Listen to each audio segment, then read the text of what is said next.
en direct sur l'île Mode.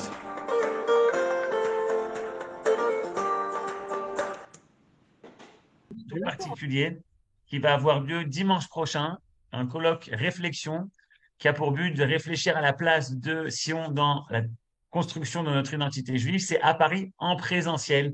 Donc voilà, tous ceux qui nous écoutent, tous ceux qui vont écouter la vidéo, n'hésitez pas à venir. Il y aura entre autres le Rav Uri Cherki, le professeur Trigano qui font le déplacement depuis Israël. Également d'autres intervenants d'Israël, Daniel Haïk, analyste politique, le Rav Dre sera présent aussi d'Israël. Moi, je ferai le déplacement aussi. D'autres personnalités, des gens en France comme Sarah Wiesman ou le Rav Michael Azoulay. Donc c'est à Neuilly, c'est le dimanche 26, une journée de colloque, plus exactement une après-midi de colloques pour réfléchir à la place de Sion dans notre identité juive. Donc vraiment, je vous conseille fortement de diffuser à vos amis, à votre famille qui se trouve à Paris. Voilà. Bonsoir à toutes et à tous, on est très contents. On se retrouve avec le Rav Eli Kling. Ça fait un moment que tu n'étais pas là, tu étais en région parisienne, en région marseillaise. Bref, tu as fait le Tour de France, hein, à vélo, en train. Ouais, et en en tous moto. les cas, En moto on te aussi. retrouve pour parler du lien, l'ambiguïté. Ah oui, c'est vrai, il y avait la photo en moto, on l'a raté. L'ambiguïté du lien qui est entre le peuple juif et sa terre, la terre d'Israël, selon Aleph Bet. Ouais. Ben, en fait, ça a commencé parce que Léa, ici présente, donc, m'a, il y a quelques semaines, dit que ça l'intriguait, ça l'a problème de voir le lien un peu curieux que le peuple juif entretient avec l'État d'Israël. Je suppose, je suis pas sûr, mais je suppose que cette réflexion lui est venue à nouveau, parce que je suppose que ce n'est pas une réflexion récente, c'est quelque chose qui nous travaille tous depuis pas mal de temps, mais je suppose que c'est revenu à l'actualité à cause de l'insoutenable légèreté avec laquelle, à l'occasion d'un différend politique, celui-ci ou un autre, certains annoncent, est-ce qu'ils menacent, est-ce qu'ils se menacent eux-mêmes, est-ce qu'ils nous menacent nous? Certains annoncent que si jamais leur désir n'est pas exaucé, si jamais la politique qu'eux préconisent n'est pas celle que tel ou tel gouvernement va appliquer, alors ben, ils quittent le pays.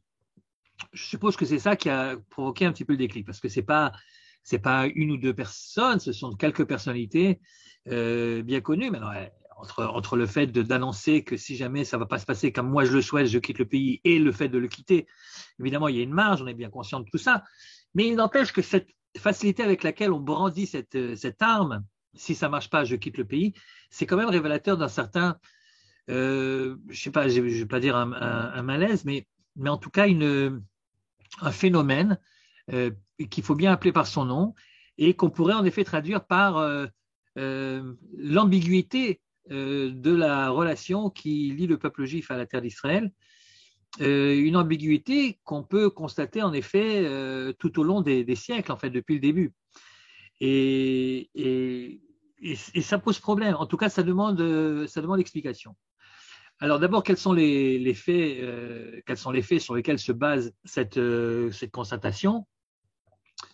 Eh bien, il s'agit du paradoxe que nous connaissons tous finalement, qui est que d'une part, l'amour du peuple juif pour la terre d'Israël est un fait établi qu'on ne peut décemment pas remettre en cause, c'est-à-dire que c'est pas évidemment surfait le fait que lorsque telle ou telle maman juive à Brooklyn ou à Londres ou à Paris verse une petite larme parce que simplement le nom de Jérusalem est évoqué, c'est évidemment pas quelque chose de forcé, c'est-à-dire c'est quelque chose de tout à fait naturel et authentique. Le fait que l'amour que porte le peuple juif à sa terre a traversé les siècles, et le fait même que finalement, contre toute attente, ce retour des exilés s'est effectué et s'effectue encore sous nos yeux aujourd'hui, ça prouve bien que l'amour n'est pas fin et que ce Leshana Hava B'Yerushalayim n'a jamais été dit comme un slogan, mais comme quelque chose de profondément ressenti. Et ça, c'est d'une part. Donc, il y a un véritable amour, peut-être sans doute l'un des amours les plus forts qu'on peut trouver entre un peuple et une terre, puisque d'habitude, lorsque les circonstances font que le peuple est séparé de sa terre pendant si longtemps, en général, l'amour finit par s'estomper, et puis les générations, de génération en génération, on finit par s'écarter. Au début, on y pense avec beaucoup d'affection, avec que de la douleur certainement, et puis après, bon, c'est la nostalgie, puis après, c'est plus rien du tout. Demandez à la 4e ou à la 5e génération, ou même à la 3e génération d'immigrés grecs ou italiens qui sont arrivés aux États-Unis, quelle est leur relation vis-à-vis ou leur sentiment vis-à-vis de la patrie, que ce soit de l'Italie ou de la Grèce. Je suppose qu'ils vous diront avec affection qu'ils aiment encore le folklore, la musique, quelques plats, etc. Mais voilà, ça va plus loin que ça. Et chez les Juifs, oui, c'est allé beaucoup plus loin que ça. C'était pris très, très au sérieux. Et encore une fois, si ce n'avait pas été le cas, il n'y aurait pas eu cet engouement qui a fait que le mouvement sioniste a réalisé ses aspirations, ses rêves, contre toute attente. Donc, il y a un véritable amour authentique, vrai, sincère, que le peuple juif éprouve pour sa terre. Ça, c'est d'une part. Mais le paradoxe, c'est que on constate, si on regarde les choses de manière objective, si on ne se laisse pas soi-même influencer par j'allais dire la propagande, c'est un mot un petit peu un peu trop fort, mais enfin, par ce qu'on raconte en général dans les milieux sionistes de la gente juive et d'ailleurs, que de tout temps, les Juifs ont toujours voulu venir habiter en Israël, mais que les circonstances les en ont empêchés, et que c'est la raison pour laquelle ça a pris tellement le retour a pris tellement de temps, et que dès que la possibilité technique et politique a été acquise, tout à coup, les Juifs sont venus en masse. Bon, tout ça, ça ne résiste pas réellement à une analyse objective de ce qui s'est réellement passé. On a au contraire l'impression, je vais essayer de le montrer par quelques exemples, on a au contraire l'impression que les Juifs ont fait absolument tout ce qui était à leur pouvoir pour ne pas venir habiter en Israël tout au long des siècles. Et en fait, depuis le début de l'histoire des Juifs et même des Hébreux. Et c'est justement ce paradoxe qui est fascinant. C'est ça qui est intéressant, c'est-à-dire, vous comprenez, si ça avait été un peuple amoureux de sa terre et qui fait tous les efforts possibles pour venir y vivre, ça n'aurait pas posé de problème. Si ça avait été un peuple qui n'a aucun sentiment réel vis-à-vis de sa terre et qui donc ne fait aucun effort pour venir y habiter, ça n'aurait pas posé de problème non plus. Ça aurait été facile à comprendre. Mais le paradoxe qui consiste à reconnaître l'authenticité de l'amour que le peuple juif porte pour sa terre et pour sa capitale, et d'autre part, que dans la pratique, il est tout fait pour éviter de venir y habiter, et ça de tout temps, c'est ça qui pose problème. C'est ça qui demande analyse, c'est ça qui fait qu'il s'agit ici d'un phénomène propre à ce peuple-là et à cette terre-là, et qu'on ne rencontre pas dans au sujet d'autres peuples, et en tout cas pas de manière aussi forte. Et donc, c'est un petit peu la question, si j'ai bien compris, hein, c'est un petit peu la question que Léa m'a posée. Est-ce qu'on ne pourrait pas, une fois, réfléchir sur ce problème-là réellement et essayer de comprendre d'où ça vient? Parce qu'évidemment, en comprenant d'où ça vient, on peut-être essayer de comprendre quelle est la solution, quel est le remède qu'il faut apporter à ce qu'on peut appeler finalement une véritable maladie, quoi. Il y a quelque chose de pas normal, quelque chose d'anormal dans cette manière de se comporter. Et donc, d'où ça provient? Alors d'abord, bon, l'amour, la première partie de l'équation, c'est l'amour que le peuple juif a pour la terre d'Israël, comme on l'a vu avec 2 ou 3 exemples que je viens de citer, que je viens de rappeler. Bon, c'est quelque chose qui me semble évident et sur lequel on peut pas réellement, qu'on ne peut pas nier. On peut pas nier.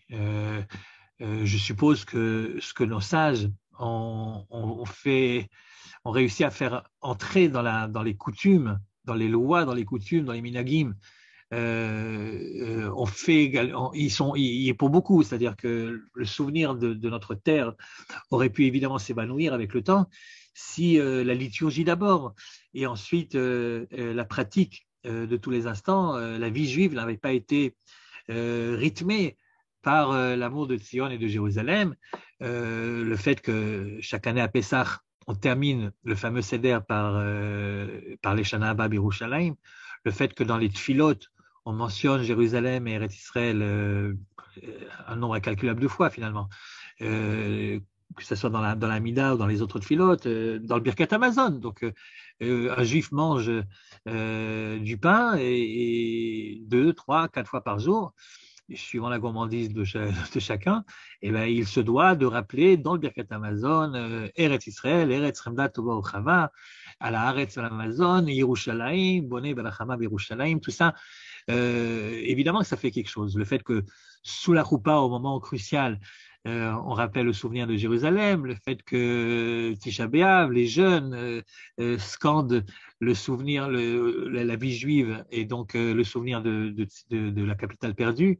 Enfin, tout ça, bien sûr que ça jouait. C'est-à-dire que l'amour en question, s'il est en effet effectif, il est également explicable par toutes sortes de lois, de coutumes qui ont fait que le souvenir de Jérusalem est resté très présent.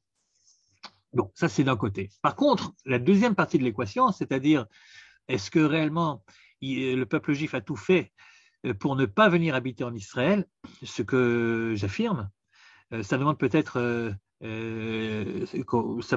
explication, en tout cas des exemples pour prouver cette thèse. Parce que c'est vrai qu'on entend assez souvent que non, que finalement le peuple juif a été déchiré, a été jeté de sa terre par toutes sortes d'envahisseurs. Et ensuite, la terre d'Israël était fermée, et c'est la raison pour laquelle il n'a pas pu rentrer. En tout cas, même si les portes étaient entrouvertes, l'aventure était telle que c'était pratiquement impossible d'y arriver, et qu'il fallait attendre, en effet, que les possibilités au niveau international, au niveau politique, au niveau diplomatique s'ouvrent grâce à la réussite du mentionniste pour que finalement les Juifs puissent y aller. Mais ça ne veut pas dire qu'ils n'avaient pas envie de venir avant, ça veut juste dire qu'ils ne pouvaient pas le faire. Et ça, c'est une thèse, une manière de lire l'histoire juive. Mais je pense qu'elle est erronée, je pense qu'elle peut peut-être nous servir dans le débat idéologique qu'on peut avoir avec ceux qui prétendent que nous sommes des envahisseurs sur une terre qui ne nous appartient pas. Donc on peut en effet essayer d'argumenter en disant mais pas du tout, ça nous appartient, sauf que si on y était en minorité pendant si longtemps, c'est qu'on n'a pas pu y venir. Mais entre nous, c'est pas quelque chose qui résiste à l'analyse historique des faits. La vérité, c'est qu'en effet, on ne peut pas dire qu'on a tout fait pour venir y habiter, et même c'était plus ou moins le contraire.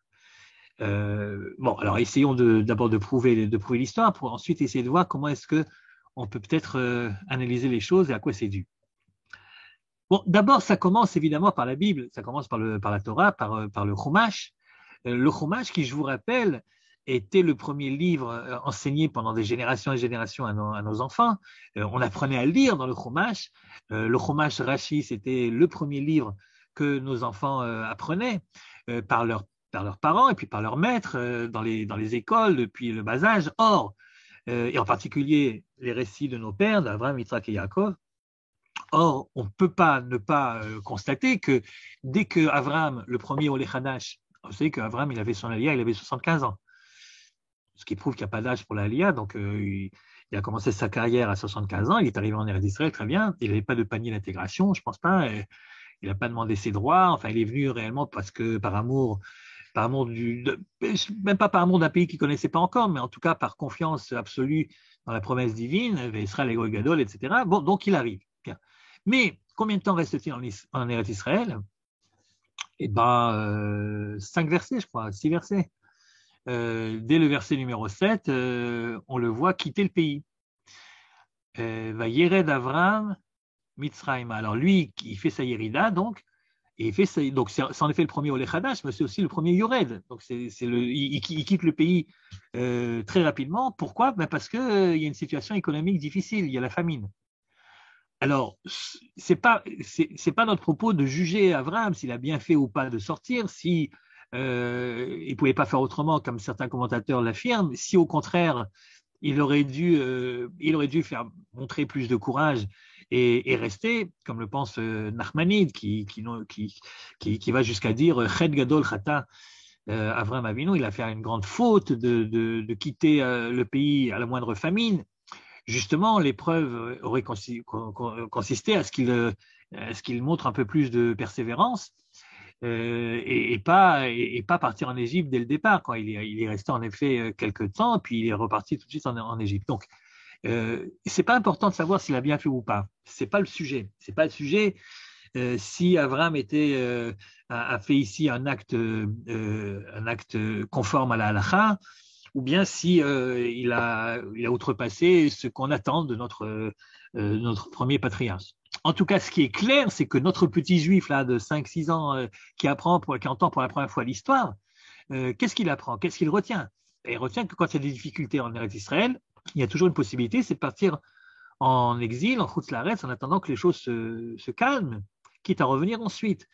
On ne peut pas minimiser cette idée qui rentre tout de suite, dès les premières pages de la Torah, dès les premiers psukim. Dès qu'on parle du premier hébreu, on sait déjà que la terre d'Israël est sous condition. Si ça va bien, ça va. Si ça va pas bien, on s'en va. Et puis on reviendra, ou pas d'ailleurs, plus tard. Ça, c'est Abraham. Bon, ensuite, il y a Yitzhak. Alors Yitzhak, il n'y a rien à dire de ce côté-là. Franchement, il a une tenue absolument exemplaire. Il ne quitte pas le pays. D'ailleurs, Dieu lui dit, ne quitte pas, Shron, arrête, tu dois rester ici. C'est-à-dire, bon, pour Yitzhak, il n'y a pas de problème. Alors, Yaakov, c'est le contraire. C'est-à-dire que lui, il quitte 2 fois le pays.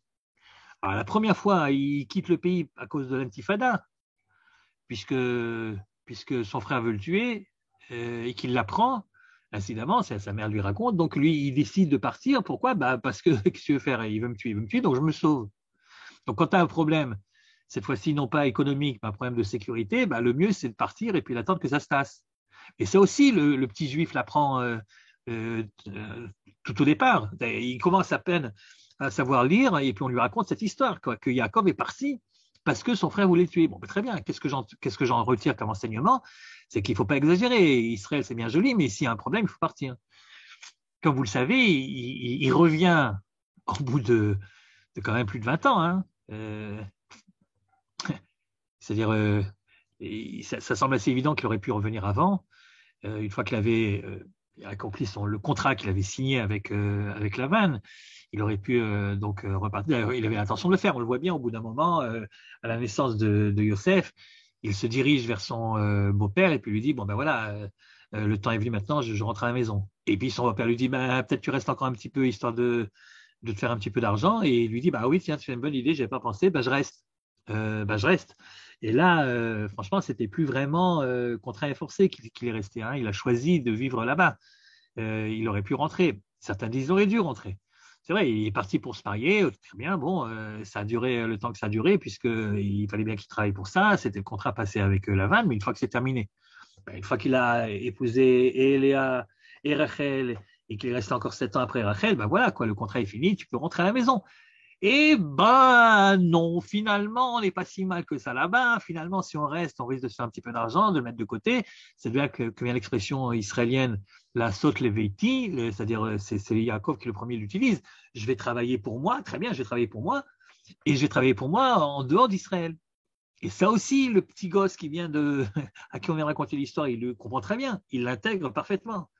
Que finalement, il y a peut-être plus de chances de se faire un petit peu d'argent à l'extérieur que si on reste sur place. Bon, ensuite, Yaakov revient. Très bien, il revient, mais pas pour très très longtemps, puisqu'il est obligé de retourner là-bas de nouveau pour des causes économiques, mais également pour ce qu'on va appeler les retrouvailles avec sa famille, avec Yosef qu'il avait perdu depuis si longtemps, dont il avait perdu la trace depuis si longtemps. Donc c'est ce qu'on appelle Ichud Mishpachot. Comment on dit ça en français, regroupement des familles. Alors, le regroupement des familles fait que la branche de la famille qui était en Israël va se regrouper, mais à l'extérieur. Vous me direz, c'est la famille. Bon, ok, c'est la famille. D'accord. Donc, il va retrouver Yosef, mais il reste là-bas, il meurt là-bas. Il meurt là-bas. Et il a déjà assez de difficultés, c'est pas évident, de demander qu'on l'enterre en Israël. Et si aujourd'hui, il y a beaucoup de juifs dans le monde qui pensent que la terre d'Israël, c'est un grand cimetière national du peuple juif et qu'ils attendent gentiment de mourir là où ils sont pour pouvoir ensuite se faire enterrer ici, j'ai quelqu'un de la famille qui l'a fait récemment. En général, ils se plaignent que c'est trop cher. C'est-à-dire que non seulement c'est un cimetière national pour tout le peuple juif, mais en plus, il faudrait que ça soit gratuit. Vous voyez, c'est normal puisque c'est la terre d'Israël, donc c'est la nôtre. Il n'y a pas de raison. Je ne sais pas, imaginez quelqu'un qui meurt au Japon, qui veut se faire enterrer à Paris, et ça m'étonnerait que le gouvernement, la municipalité lui fasse les honneurs nationales et lui donne un caveau gratuitement. Enfin bon, en tout cas, d'où ça vient cette idée qu'on se fait enterrer ici? Depuis Yaakov finalement, depuis Yaakov et plus tard Yosef. Alors ce qui est intéressant avec les enfants de Yaakov qui se trouvent en Égypte, c'est que tu es parti parce qu'il y avait une famine. Ok, très bien. Achète le journal tous les jours et lis la rubrique La famine au Moyen-Orient. Et dès le moment où la dépêche paraît qu'il n'y a plus de famine en Eretz Canaan, retourne d'où tu viens, quoi. Retourne. C'est faux de dire que les Hébreux n'ont pas pu, ont été obligés de rester en Égypte. Ils n'ont pas été obligés de rester en Égypte. Bien sûr, avec le temps, oui. Bien sûr, une fois que le processus de solution finale du peuple hébreu a été mis en place par Pharaon, évidemment que c'était plus possible de sortir d'Égypte. Bien sûr que le rideau de fer s'était abattu à ce moment-là sur l'Égypte, mais ça ne s'est pas fait tout de suite. Ça ne s'est pas fait tout de suite. Et il y a eu toute une période où il n'y a plus de famine en Canaan, mais le peuple n'a pas du tout l'intention, mais alors pas du tout, de reprendre le chemin du retour. Au contraire, Vaïfou, Vaïabou, Méod, il s'installe dans Eretz Goshen, il s'installe bien, quoi. Ça aurait pu durer très longtemps si ça n'avait pas engendré l'antisémitisme, d'après un processus que depuis nous avons évidemment tous entendu parler, ou si ce n'est connu sur notre propre chair. Donc évidemment, tu arrives quelque part, tu n'es pas chez toi, mais tu t'installes, tu te sens bien, tu te fais de l'argent, tout va bien, tu commences à envahir un petit peu trop, d'après les autochtones, tu envahis un petit peu trop l'espace public, on voit que toi, tu es partout, etc. Au bout d'un moment, ça nous énerve et donc on te le fait comprendre. Et quelquefois, à ce moment-là, c'est déjà trop tard. Et pendant toute cette période, donc, où le juif se trouve bien en exil et au contraire prospère là-bas, toute cette période-là, c'est une période où il ne fait pas le moindre effort pour essayer de retourner là-bas. Vous me direz, mais le plan divin, c'était en effet qu'il devienne esclave en Égypte. Le plan divin, d'accord. Mais depuis quand nous sommes censés, de notre propre gré, faire appliquer le plan divin? Dieu a qu'à se débrouiller pour le faire appliquer autrement. Si jamais le libre arbitre avait joué dans le bon sens, eh bien, il aurait dû, le bon Dieu, trouver une autre manière pour nous rendre esclaves quelque part. D'ailleurs, il n'a jamais dit que ça devait être en Égypte, entre nous. Il a juste dit Avraham, Kiga Yezalacha, Be'eretz Olahem, mais quel pays où devrait se passer l'exil? Ça, on verra bien sur place. Et on l'a bien vu. On l'a vu parce que les Hébreux ont décidé de rester en Égypte. Alors, ça sera l'Égypte. Ils avaient décidé de retourner, eh bien peut-être que ça serait passé ailleurs. Mais ce n'est pas notre problème, en tout cas, ce sont les calculs divins. En tout cas, on a joué le jeu du plan divin de notre propre initiative, en quittant Canaan à cause de la famine, mais en ne cherchant surtout pas à y retourner lorsque les possibilités s'étaient ouvertes. Ça, c'était pour le Chumash. Et en tout cas, le Chumash de Bereshit et du début des Shemot. Et après, ça se complique, figurez-vous, parce qu'une fois que les portes de l'Égypte se sont fermées et que cette fois-ci, on ne peut pas les accuser, les pauvres Hébreux, de ne pas être entrés en Israël, ils ne pouvaient plus. D'accord, au bout d'un moment, c'était plus possible. Très bien. Mais arrive la fameuse sortie d'Égypte, arrivent les miracles des 10 plaies, etc. Et puis tout d'un coup, le peuple quitte l'Égypte. Qui quitte l'Égypte? Le peuple, dans son ensemble. D'après le texte, pourquoi pas? On pourrait en effet le penser. Mais voilà que nos sages, dans un midrash célèbre, nous disent pas du tout. Pas du tout. C'est une minorité qui est partie. Vachamushim alo bnei Israël. C'est une minorité. Vous comprenez, le texte ne le dit pas de manière explicite. Vachamushim, ça peut vouloir dire armés. Ils sont partis armés. Mais c'est le midrash qui insiste pour dire mais non, attention, c'est pas seulement armés. Ils sont partis une minorité, un cinquième. Alors, je ne sais pas s'il faut prendre ce midrash au sens premier ou pas, mais même si c'est au sens figuré, ça veut donc dire que c'était de loin pas l'unanimité et de loin pas la majorité. Alors, une bonne partie du peuple est restée en Égypte. Qu'est-ce qu'ils sont devenus en Égypte? Sans doute ils sont assimilés, je ne sais pas exactement ce qui leur est arrivé. En tout cas, ceux qui sortent, c'est-à-dire les idéalistes finalement, qui acceptent de suivre le bâton de Moshe et quittent l'Égypte pour rentrer en Eretz Israël, sont donc les meilleurs d'entre nous. C'était les meilleurs des Hébreux, les autres sont restés là-bas. Or, voilà-t-il pas que ces meilleurs, cette élite du peuple, ces sionistes qui ont quitté donc l'Égypte pour se diriger vers Eretz Israël, voilà que finalement, lorsqu'ils sont mis au pied du mur, c'est-à-dire au bout de la frontière, et qu'il s'agit maintenant de faire le pas et d'y aller, quoi. Et ben à ce moment-là, finalement, est-ce vraiment une bonne idée, disent-ils. Alors que nous sommes en plein désert. L'alternative, c'est ou la mort ou le retour en Égypte. Il n'y a pas 36 possibilités. Et ben malgré le fait que les alternatives proposées ne sont pas très alléchantes, malgré tout, le peuple sceptique dit ouais, bah tu sais quoi, on va d'abord vérifier pour voir si ça vaut la peine ou pas. Alors ils envoient donc les représentants de chaque tribu, et tout le monde connaît la suite. 10 sur 12, de nouveau ces mêmes proportions plus qu'inquiétantes. 10 sur 12 viennent faire leur rapport en disant, tu sais quoi, on a bien fait d'y aller parce que franchement, ça ne vaut pas la peine, pour toutes sortes de raisons. Ça ne vaut pas la peine. Et non seulement ça ne vaut pas la peine, mais nous réussissons à convaincre les centaines de milliers de personnes qui attendent notre rapport que finalement, non, on va retourner en Égypte. Et commence donc cette fameuse faute des explorateurs, qui est sans doute la faute la plus grave de cette époque. La plus grave, pourquoi la plus grave? Parce que elle n'a pas de réparation possible. Quand quelqu'un fait une autre faute, que ce soit le veau d'or, que ce soit autre chose, alors bon, Dieu s'énerve, il punit une partie du peuple et puis l'histoire continue. Mais avec les explorateurs, non, ça ne continue pas. Tout simplement parce que tu peux pas forcer quelqu'un à recevoir un cadeau. Si tu ne veux pas d'Eretz Israël, eh ben, tu ne l'auras pas, qu'est-ce que je te dise? Et alors, vous mourrez tous dans le désert, quoi. Puis c'est ça que vous voulez, ok, mourrez tous dans le désert. Ça ne veut pas dire que l'histoire d'Israël s'arrête là, mais vous, en tout cas, vous qui étiez sortis d'Égypte, vous qui étiez, comme on a dit tout à l'heure, l'élite, le cinquième qui a bien voulu suivre Moshe dans le désert, pour entrer en Eretz Canaan, pas pour une autre raison, évidemment. Eh bien, voilà, c'est eux qui refusent de rentrer finalement, et ils finiront tous par mourir dans le désert, et c'est seulement la génération d'après qui acceptera de rentrer en Eretz Israël. Bon, alors ensuite, le chômage s'achève, et nous rentrons dans la période Eretz israélienne du peuple juif, qui va durer en effet quelques centaines d'années.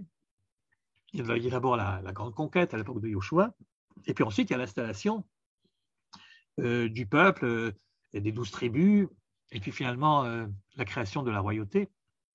Mais déjà à ce moment-là, au moment du premier royaume d'Israël, au moment en tout cas de Shlomo, alors il y a déjà quelques comptoirs juifs qui sont installés un peu partout dans ce qui est devenu un empire, l'empire de Salomon. Et là, ces gens-là créent les premières communautés. Par exemple, c'est de là que datent les premières communautés d'Égypte, justement.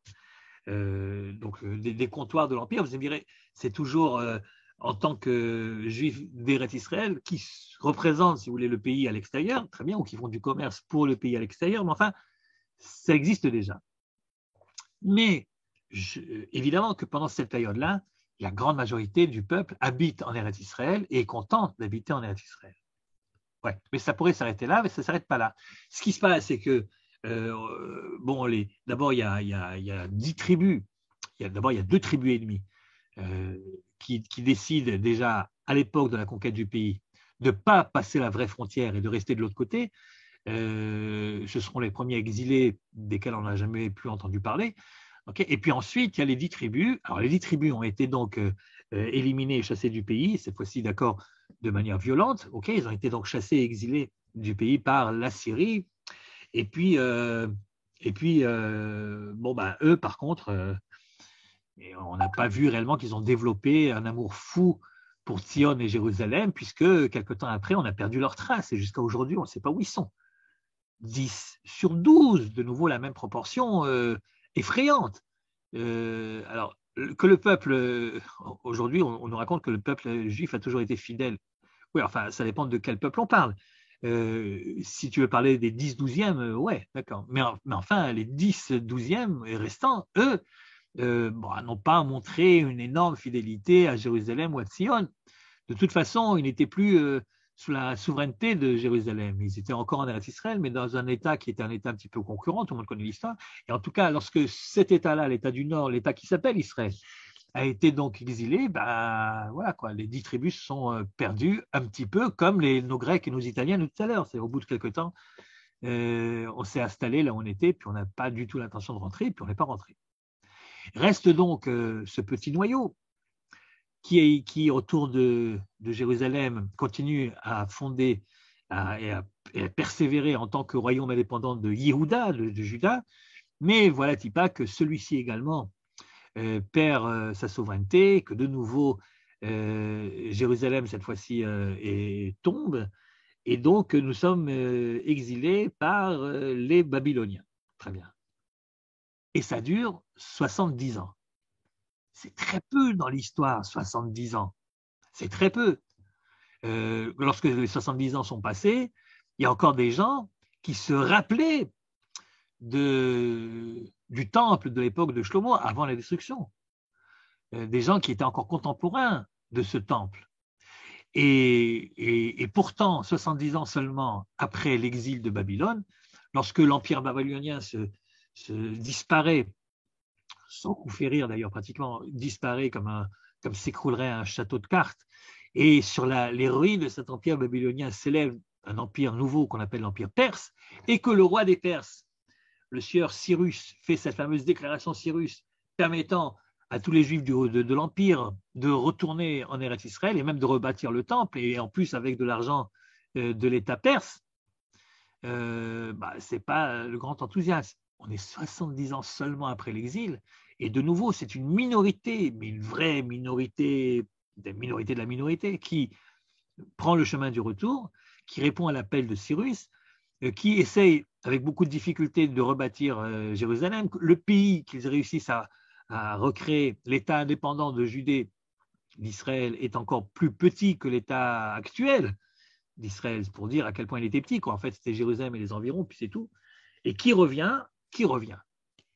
Une poignée d'idéalistes, quelques aventuriers qui cherchent un petit peu à mettre un peu de piment dans leur vie, et beaucoup de ceux qui n'ont pas pu s'intégrer là-bas de l'autre côté. Mais la grande majorité du peuple, rabbins compris, reste du côté babylonien, ne répondent pas à l'appel de Cyrus, reste dans l'empire perse et laisse les idéalistes se débrouiller tout seuls. C'est l'époque de Ezra, de Néhémia, de Zorobabel, etc., où ils se débrouillent tout seuls tant bien que mal.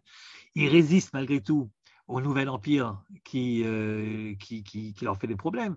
Donc l'empire grec, c'est l'époque héroïque des Maccabim, mais les Maccabim réussissent l'exploit d'autant plus extraordinaire que la plupart des Hébreux à ce moment-là ne se trouvent pas avec eux pour combattre contre les Grecs, mais se trouvent encore de l'autre côté. Ils sont parvenus, eux. Il faut relire ces passages où Ezra d'abord, et puis d'autres après, Néhémia, etc., demandent des comptes à tous ces Juifs qui sont restés de l'autre côté, alors qu'ils auraient pu et dû venir leur donner un coup de main, mais non. Et ce petit État, évidemment, finit par perdre sa souveraineté avec l'époque romaine. Alors là aussi, bien entendu, que les Romains interdisent dans un premier temps d'habiter Jérusalem et les environs, et ensuite, après Bar Kokhba, apparemment, les choses sont encore plus graves, et au fur et à mesure que le temps passe, les Juifs ne peuvent plus réellement habiter en Eretz Israël de manière tranquille, quoi. Ils sont évidemment menacés, si ce n'est pas physiquement, c'est en tout cas spirituellement, et donc ils sont en effet dispersés un peu partout dans le monde. Ok, mais l'Empire romain a fini par lui aussi s'écrouler. Et à ce moment-là, la route d'Israël était à nouveau ouverte. Et c'est vrai que c'était compliqué de venir habiter en Israël à ce moment-là. Ben, c'est vrai, bien entendu, pendant toute cette période de l'exil, ce n'était pas simple. Mais ce n'était pas simple non plus d'habiter, je ne sais pas moi, au Yémen, par exemple. Mais au début du XIXe siècle, il y avait beaucoup plus de Juifs au Yémen qu'en Eretz Israël. Et pourtant, la situation économique n'était pas plus brillante ici que là. La situation sécuritaire non plus. En fait, ce qui se passe, c'est que pendant des siècles et des siècles, vous trouvez des communautés juives florissantes tout autour du bassin méditerranéen, mais lorsqu'on arrive à l'Eretz Israël, eh bien, c'est comme si on passait par-dessus, on évitait le problème, et on se retrouvait ensuite de l'autre côté. Il y a comme une volonté, c'est ce que je disais tout à l'heure, une volonté de ne pas revenir habiter en Israël et de préférer dans la grande majorité, pour la grande majorité du peuple, de préférer créer des communautés florissantes un petit peu partout, mais surtout pas là-bas. Quand je dis un petit peu partout, c'est vraiment un petit peu partout, quoi. C'est le monde entier devient empli de ces communautés juives. Mais Eretz Israël, non. Eretz Israël reste un pays pauvre où les Juifs viennent pour mourir, ou alors, dans le meilleur des cas, pour étudier la Torah et toucher de l'argent des communautés de diaspora qui leur donnent gentiment de quoi subsister parce qu'ils font la mitzvah d'habiter en Eretz Israël et puis que finalement, ils le font un petit peu à leur place. Donc, on se dédouane facilement en donnant de l'argent à ces fameuses yeshivot pour qu'elles puissent continuer à exister quelque part. Bon, je sais qu'il y a des exceptions, il y a des aliyot, il y a des aliyot importantes. Il y a tout à coup, après l'expulsion des Juifs d'Espagne, cette communauté extraordinaire de Tzfat qui commence à s'établir. Il y a ensuite des rabbanim qui, avec leur communauté, font l'aliyah. Mais il y a avant, il y a l'histoire de Rabbi Yehuda Levi, il y a le Ramban, etc. Mais tout ça prouve tout simplement que c'était possible, que c'était difficile, mais que c'était possible. Mais ça ne prouve certainement pas que les Juifs ont tout fait pour pouvoir y habiter. Les Juifs ont tout fait pour ne pas y habiter. Et les exceptions confirment justement la règle. Il a fallu attendre donc les pogroms de Russie pour que, à partir de 1881, les Juifs retournent et encore, combien 10 000, 20 000, 30 000, la première alia, etc. Et quand vous comparez, par exemple, prenez les pogroms de Russie, vous comparez entre 1881, les premiers grands pogroms, et disons 1914, le nombre de Juifs qui arrivent en Eretz Israël pour la première et la deuxième alia, par rapport aux Juifs qui vont traverser l'océan pour se trouver aux États-Unis, c'est incomparable. Les proportions sont ridicules. Il y a plus d'1,5 million de Juifs qui s'installent aux États-Unis à ce moment-là, alors que les Juifs qui arrivent et qui restent en Eretz Israël se comptent par dizaines de milliers au maximum. On a ici, on est en présence d'un phénomène très clair, et encore une fois, je ne remets pas en doute l'authenticité de l'amour profond que les Juifs partout gardent pour Eretz Israël, pour Jérusalem, pour Tzion. Évidemment, dans les tfilot, dans les différentes étapes de leur vie, etc., c'est clair. Mais ça reste platonique. Il n'est pas question de passer à l'acte. Pas question de passer à l'acte. Et ceci jusqu'à ce que les catastrophes s'accumulant, finalement, les Juifs retrouvent le chemin d'Eretz Israël. Mais à la grande honte de notre peuple, ils ne le font que finalement contraint et forcé. Je parle évidemment, je généralise bien sûr, mais au niveau des nombres et des statistiques, c'est bien de cela qu'il s'agit. C'est-à-dire les Juifs sont arrivés en Eretz Israël lorsqu'ils n'avaient plus le choix. C'est ça la vérité. Quelqu'un disait à juste titre que le moment du retour des Juifs en Eretz Israël coïncide avec le moment où les Juifs ont eu plus peur de l'exil que d'Eretz Israël. C'est tant que la peur d'Eretz Israël était suffisamment grande, les Juifs ne venaient pas. Lorsque la peur de l'exil est devenue plus importante que la peur d'Eretz Israël, alors les Juifs ont commencé à prendre le chemin du retour à Tzion. Ça veut donc dire qu'il y avait au départ une peur, et que cette peur, c'est celle-là qu'il faut analyser. La grande honte du peuple juif, c'est que lorsque, après tellement de supplications, après que le mouvement sioniste ait réussi à faire monter sur la scène de l'histoire des représentants du judaïsme, et que ceux-ci ont donc négocié cette fameuse charte avec les nations du monde, avec les empires, l'empire turc et puis ensuite l'empire britannique, lorsque finalement, en 1917, les Britanniques disent, comme Cyrus à l'époque, alors le Balfour, le Cyrus maintenant s'appelle Balfour, mais c'est la même chose, que tous ceux qui veulent finalement, ils peuvent retourner là-bas, et puis on verra favorablement l'établissement d'un foyer juif en Palestine. Bon, ben, qui répond en 1917 à l'appel de Balfour? Pas plus que ceux qui avaient répondu à celui de Cyrus, hein. De loin pas. Et de nouveau, l'establishment, les rabbins, les riches, les pauvres, enfin, le peuple, quoi, préfère de loin rester en exil, alors que cette fois-ci, on ne pouvait plus dire qu'il n'y avait pas la possibilité de retourner. Et puis, bon, c'est la Shoah, évidemment. avec les avertissements que certains ont réussi malgré tout à dire, à écrire, à crier, à hurler quelquefois, mais pour la plupart du temps n'ont pas été entendus. Et ensuite, après la Shoah, lorsqu'on commence à se rendre compte de l'étendue de la catastrophe, qui veut absolument retourner en Eretz Israël, même à ce moment-là, ben, ceux qui ont perdu tout espoir de retourner chez eux. On essaie de retourner en Pologne, à Kielce, puis finalement on s'est massacré là-bas. Bon, ben, que reste-t-il? Il reste des camps de réfugiés où toutes les nations du monde qui ont été emmenées d'un endroit à un autre du globe à cause de cette fameuse Deuxième Guerre mondiale, tous rentrent chez eux. Les prisonniers de guerre russes retournent en Russie, les prisonniers allemands retournent en Allemagne, les prisonniers français retournent en France, mais les Juifs ne retournent nulle part parce qu'ils n'ont nulle part où aller. Alors ceux-là, la centaine de milliers, sans doute un peu plus, de ces Juifs qui ne savent pas où aller, évidemment, eux veulent retourner en Eretz Israël parce que où voulez-vous donc qu'ils aillent? Et lorsque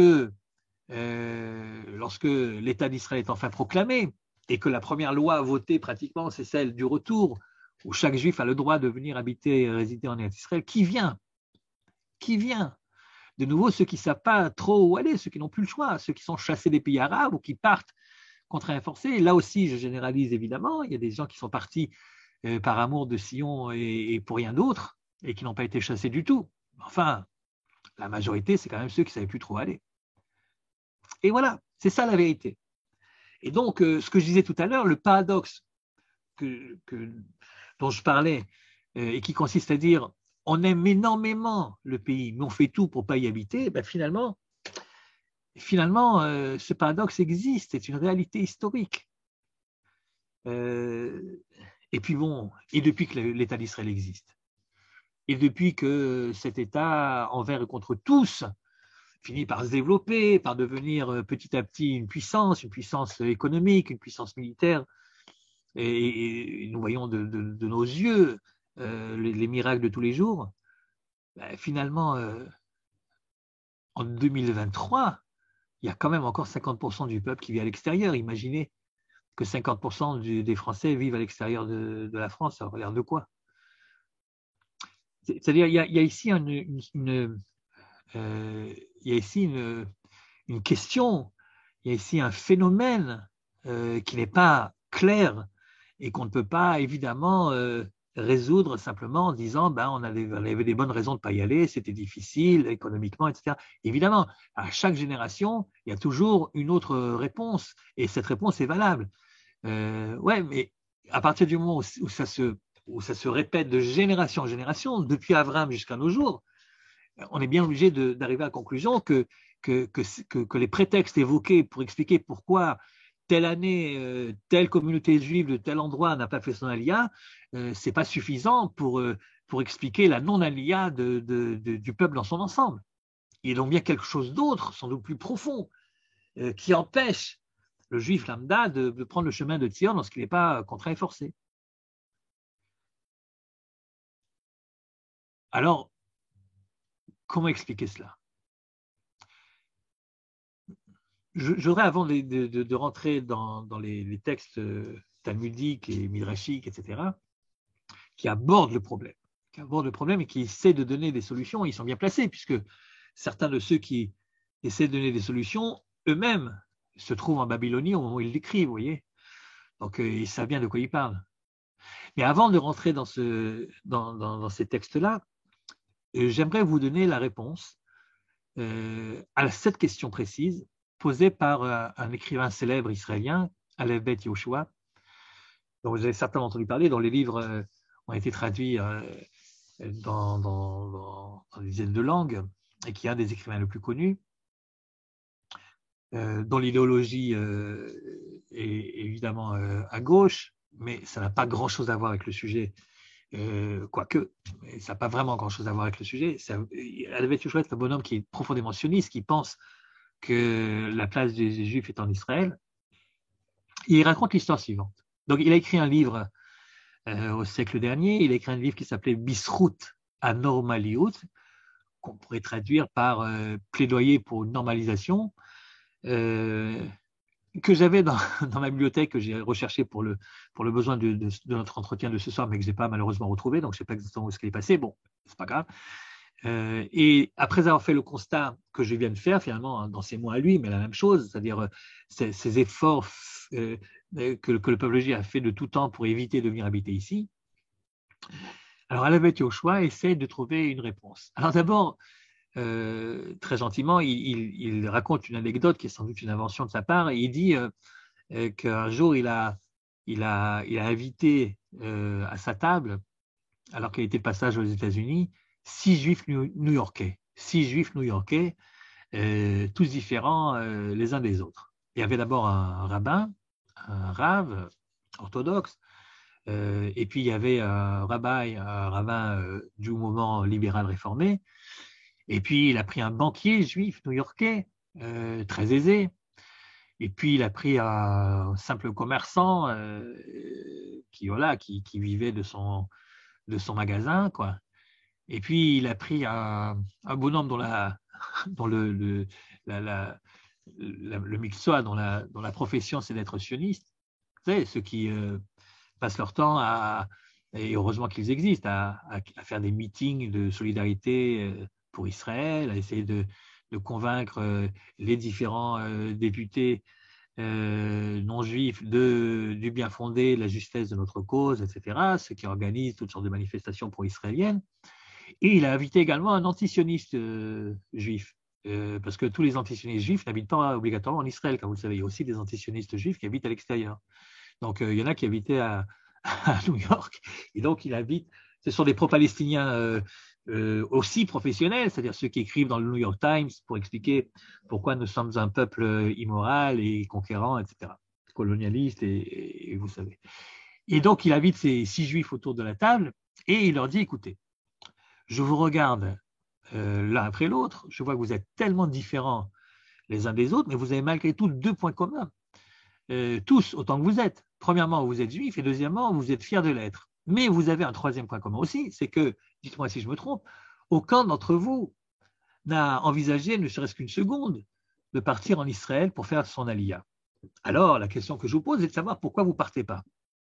Pourquoi vous restez à New York, vous qui êtes juif et fiers de l'être. Alors, le rabbin dit, mais tu ne peux pas me demander de faire ça.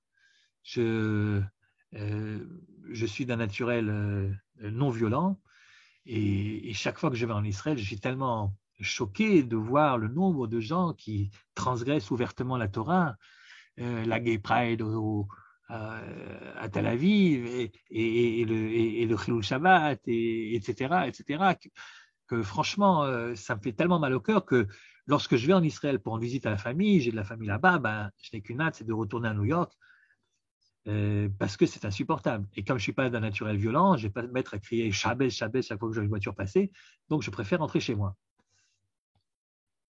Allez lui expliquer qu'il y a aussi des juifs qui transgressent le Shabbat à New York, mais ça, disons, ils les voient moins puisque ce n'est pas un État juif, officiellement. Bien. Alors après, il demande au rabbin réformé, il lui dit, mais vous, ça ne vous dérange pas les voitures qui roulent Shabbat? Vous-même, vous prenez votre voiture pour aller à la synagogue, si je ne m'abuse. Et le juif réformé de répondre, ça c'est bien de la chutzpah israélienne, la question que vous posez là. C'est vraiment de la chutzpah. Qu'est-ce que vous êtes en train de me dire? De venir faire mon aliyah. Mais d'abord, donnez-nous à notre mouvement la respectabilité qui est la nôtre. Accepter nos conversions, accepter qu'on puisse prier au kotel comme n'importe qui d'autre. Reconnaissez que nous sommes un mouvement comme les autres et que le rabbinat d'Israël cesse d'être aux mains du judaïsme orthodoxe. Vous savez qu'en Israël, on ne peut pas vendre du Hametz à Pessah, on est obligé de se marier d'après les lois en vigueur chez les orthodoxes, on ne peut même pas mourir autrement que chez les orthodoxes. Et donc, d'abord, transformez votre pays, qui est un pays théocratique, transformez-le en pays ouvert et libéral, et ensuite, parlez-moi d'Aliyah. Bon, il voit qu'il ne peut pas faire grand-chose ni avec le rabbin orthodoxe, ni avec le rabbin libéral, donc il se tourne vers le vers le juif banquier et lui dit, mais vous avez suffisamment d'argent, pourquoi? Et vous êtes sioniste, je le sais bien, alors pourquoi vous n'êtes pas habité en Israël? Et le juif banquier de dire, écoutez, vous êtes marrant, mais moi je connais les Israéliens, je vais arriver là-bas, ils vont me dire, vous faites quoi dans la vie? Et je dis, ben, je suis banquier, il dit, très bien, alors commencez comme employé à la banque à Poalim, mais moi je ne peux pas faire ça, vous vous rendez compte, j'ai des centaines de gens qui travaillent pour moi, je pèse beaucoup trop lourd pour ça, je pèse trop lourd. Si j'avais un petit commerce et que je pouvais fermer le commerce ici, l'ouvrir là-bas, c'est autre chose, mais j'ai une responsabilité énorme, je me suis fait tout seul, et maintenant, là où j'en suis, je ne peux pas recommencer à zéro, enfin, c'est pas raisonnable. Alors évidemment, tout de suite, il se tourne vers celui qui a un petit magasin, un petit commerce, il lui dit, mais vous, c'est pas un problème, vous vendez des vêtements, fermez votre magasin ici, prenez les vêtements, prenez la marchandise, allez là-bas, ouvrez le magasin, et puis le tour est joué. Et là, l'autre de répondre, mais vous savez bien qu'une alia, ça coûte de l'argent, et que ce n'est pas du tout évident. Et puis, le dollar a baissé ces derniers temps. Et puis, pour pouvoir, ça coûte de l'argent pour pouvoir, évidemment, les premiers temps, pouvoir s'en sortir tout seul, etc. Non, d'abord, je mets l'argent de côté et après, nous verrons. Mais une alia, ça coûte. Alors, il demande aux juifs sionistes, mais vous qui êtes sionistes, pourquoi vous ne venez pas? Et le juif sioniste répond, mais si moi je pars, qui est-ce qui va rester là-bas pour convaincre les autres de monter? Et qui est-ce qui va essayer de convaincre les sénateurs et les députés de soutenir Israël? Évidemment qu'Israël a besoin de moi là-bas, pas ici. Et il demande ensuite aux juifs qui ne l'est pas, aux juifs antisionistes, qui lui dit, écoutez, franchement, vous exagérez, c'est un pays démocratique, jusqu'à preuve du contraire. Vous avez des idées qui ressemblent un petit peu aux miennes au niveau politique. Venez donc en Israël, faites votre alia, votez pour les partis qui vous représentent à la Knesset, au lieu de cracher sur Israël à partir d'un article que vous publiez régulièrement dans le New York Times. C'est quand même plus intéressant et plus digne de vous de venir sur place et évidemment de s'indigner en disant, mais vous savez bien que si je viens en Israël, de par ma propre alia, c'est comme si je donnais une légitimité à la politique de colonisation dans les territoires occupés et je serais obligé de faire l'armée, vous vous rendez compte, servir un pays d'occupation, une armée d'occupation, c'est absolument impossible. Et vous pouvez me demander ça, c'est contraire à mes principes. Alors, Alavet Yoshua résume, il dit très bien, si je comprends bien, vous ne venez pas parce que vous êtes religieux, vous ne venez pas parce que vous n'êtes pas religieux, vous ne venez pas parce que vous êtes riche, vous ne venez pas parce que vous êtes pauvre, vous ne venez pas parce que vous êtes antisioniste et vous ne venez pas parce que vous êtes sioniste. Vous me cachez quelque chose, il y a quelque chose qui ne va pas, et vous me cachez quelque chose. Il doit y avoir quelque chose d'autre qui est à l'origine de tout ça. Et une fois qu'il a posé le problème dans ces termes, en disant il y a quelque chose d'autre qu'il faut chercher, ce que j'appelais tout à l'heure la peur d'Eretz Israël, voici la thèse d'Alavet Yoshua. Lui, il dit la chose suivante. Le peuple juif, depuis des lustres, depuis des siècles, on lui explique, on lui martèle qu'il soit religieux ou qu'il ne le soit pas. On lui dit que c'est un peuple différent des autres. Am Ségoula, un peuple différent, un peuple anormal. Or, il n'existe pas de peuple anormal, il n'existe pas de peuple différent des autres. Les Français sont différents des Allemands, qui sont différents des Anglais, qui sont différents des Indiens ou des Hindous, mais ils ne sont pas plus différents que les autres ne le sont. Il n'y a pas un peuple qui est différent de tous les autres. Il y a tous les peuples qui sont différents les uns par rapport aux autres. Et c'est la même chose pour le peuple juif. Sauf que on a raconté au peuple juif, depuis sa plus tendre enfance, donc, qu'il est différent. C'est le thème de toute la Torah, c'est le thème ensuite de tout l'enseignement de nos sages. Et c'est ainsi que nous avons été éduqués, que l'on soit nous-mêmes pratiquants ou pas. C'est quelque chose qui est rentré dans notre ADN, on est persuadé d'être différent. Or, comme c'est impossible d'être différent et que c'est une vaste rigolade, cette histoire qu'on est différent de tous les autres, alors, dit Alavet Yoshua, le peuple juif, pour se prouver à lui-même qu'il est différent, il reste dispersé parmi les nations. Écoutez bien cette thèse.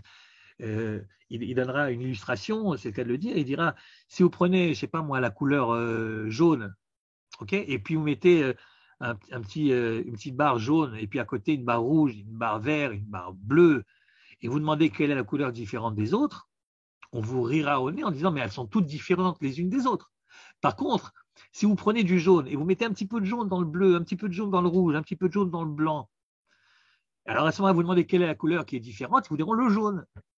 Lui, il est différent puisqu'il se trouve un peu partout. Et donc, pour cultiver artificiellement cette différence, le peuple juif décide, de par sa propre décision libre, de continuer à être répartis, à dispersés dans l'exil. Être dispersé en exil, c'est finalement se donner la singularité que l'on se reconnaît et qui, dans la pratique, ne peut réellement exister si ce n'est par cette dispersion géographique dans les différents pays du monde. Autrement dit, d'après Halevet Yoshua, la raison pour laquelle le peuple juif ne revient pas en masse en Eretz Israël, et n'a jamais voulu revenir en masse en Eretz Israël, c'est parce qu'il voulait cultiver cette différence. Or, seule la présence diasporique dans le monde entier justifie et confirme cette singularité du peuple juif par rapport aux autres peuples. Voilà la thèse de Halevet Yoshua.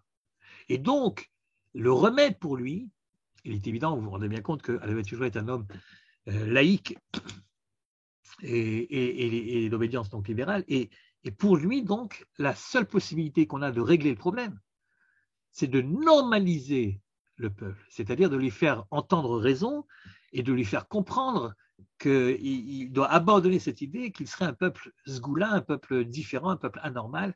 Le peuple juif est un peuple comme les autres, et comme les autres peuples, il a le droit à un pays comme les autres, et donc, une fois qu'il aura compris que sa normalité, c'est son identité, eh bien, il retrouvera le chemin de sa terre, comme n'importe quel peuple se trouve sur sa terre. Voilà l'analyse de Halevet Yoshua, homme de gauche, homme libéral, homme rationnel, et homme également qui, évidemment, ne peut pas adhérer à l'idée de la Gdusha ou de la Sgoula du peuple juif, puisqu'il n'est pas lui-même croyant. D'ailleurs, il le dira lui-même. Essayer de justifier notre présence en Eretz Israël par la Torah, ça serait une grande hypocrisie pour la plupart d'entre nous, dit-il, pensant sans doute que la plupart des Juifs habitant en Israël pensent comme lui au niveau de la relation avec Dieu, en disant tu ne peux pas d'un côté brandir la Torah comme étant la preuve de ta propriété, ton signe de propriété sur la terre, et en même temps ne pas faire les autres passages de la Torah, ne pas respecter le Shabbat, ne pas respecter la Kashrut, etc. Comme il est hors de question que moi, Halevet Yoshua, je respecte des lois auxquelles je n'adhère pas et que je ne crois pas, alors je ne peux pas me baser sur la Torah pour justifier mon droit à Eretz Israël. Et donc, évidemment, je dois trouver une autre justification, et pour moi, la vraie justification, c'est que nous sommes un peuple comme les autres, comme n'importe quel peuple, on a le droit à un pays. Est-ce qu'on a le droit à tout le pays ou à une partie du pays? Ça, évidemment, c'est déjà une autre question qui rentre dans les grands conflits politiques qui traversent Israël depuis si longtemps.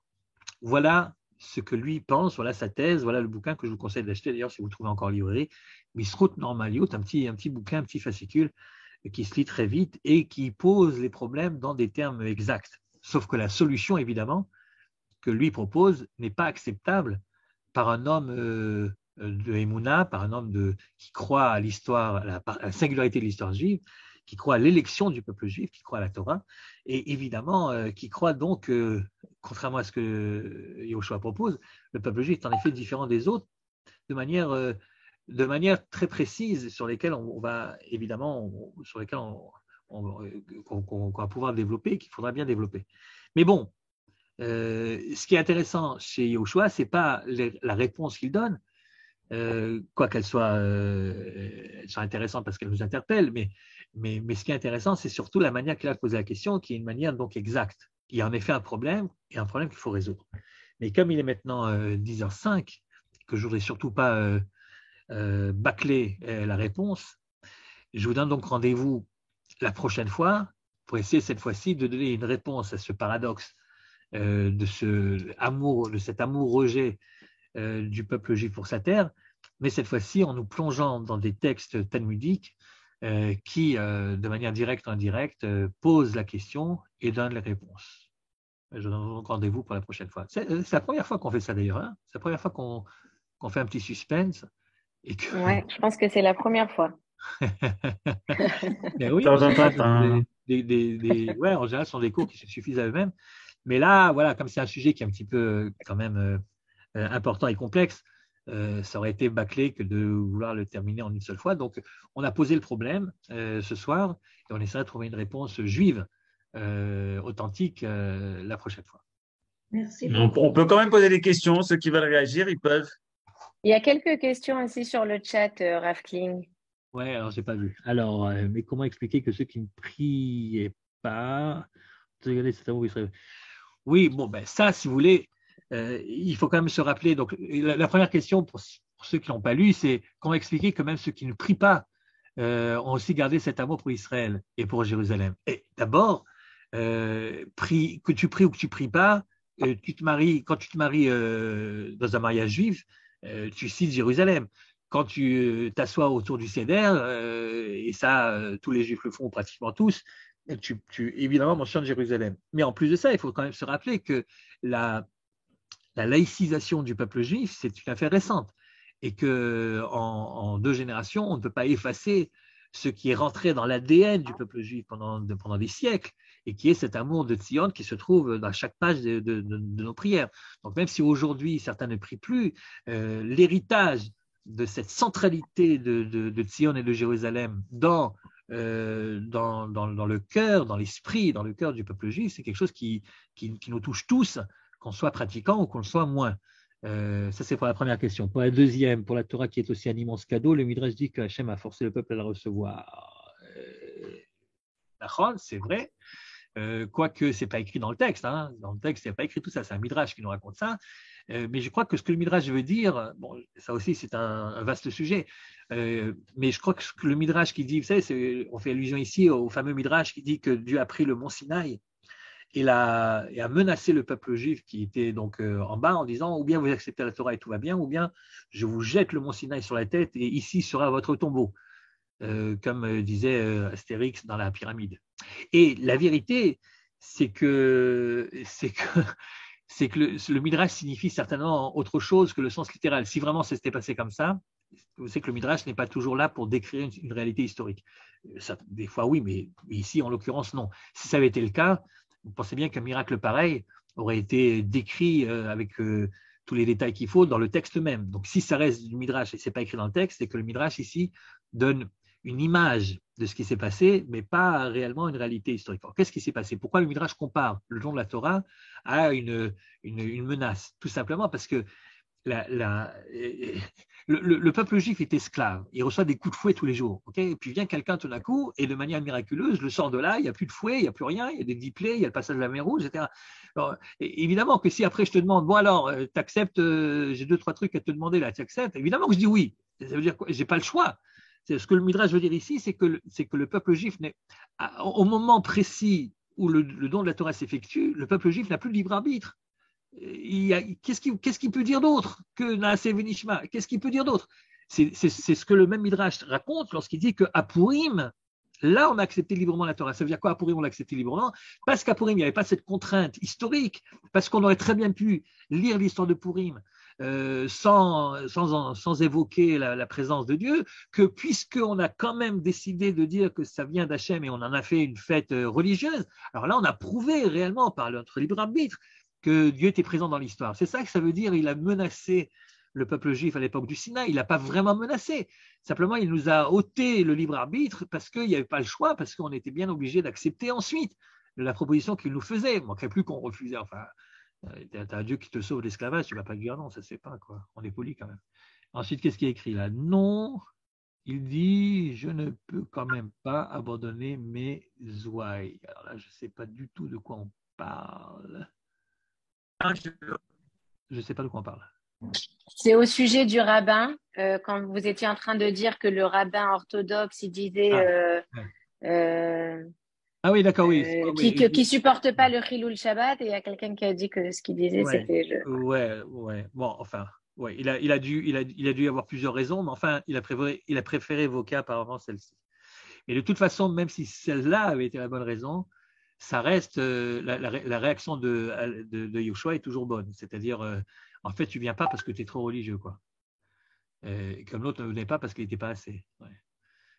Donc, il est évident qu'il y a ici quelque chose d'autre et qui est à la base de ce refus global, général, de toutes les composantes du peuple. Ouais. Et c'est ça qu'il faudrait essayer de comprendre.